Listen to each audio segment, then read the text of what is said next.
Hamas, Hezbollah, Islamic జిహాదీలు తమ ముసుగు సంస్థలు కాదని ఇరాన్ అయితే ఖండించింది.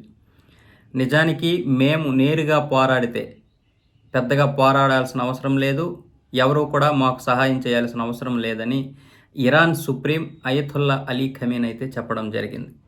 దేన్ని ఉద్దేశించి మాట్లాడాడంటే, ఇప్పుడు సిరియా తిరుగుబాటుదారు చేతుల్లోకి వచ్చింది.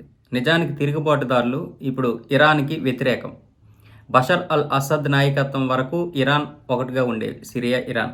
ఎప్పుడైతే బషర్ అల్ అసద్ నాయకత్వం కింద పడిపోయిందో, ఈ 13 సంవత్సరాల అంతర్యుద్ధంలో బషర్ అల్ అసద్ అయితే చివరికి ఓడిపోయి రష్యా పారిపోవడం జరిగింది. ఇప్పటి వరకు బషర్ అల్ అసద్కి ఇరాన్, రష్యా సహాయం చేశాయి. సో ఇప్పుడు తిరుగుబాటుదారులు ఇరాన్కి కూడా వ్యతిరేకమే. ఇప్పుడు తిరుగుబాటుదారులందరూ అమెరికా చెప్పినట్లుగా వింటారు.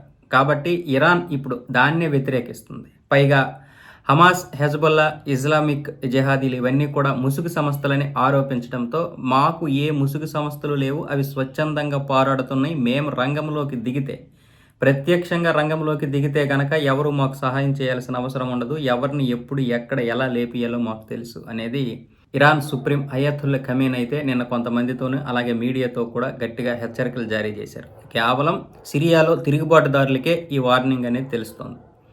అలాగే ఇజ్రాయెల్తో మా యుద్ధం కూడా ఎక్కువసేపు ఉండదు, మేము నేరుగా దిగితే గనక అనేది ఇప్పుడు ఇరాన్ సుప్రీం చెప్తున్నటువంటి మాట. నిజానికి సిరియా తిరుగుబాటుదారు చేతుల్లోకి వెళ్ళిపోతుంది అనుకోలేదు.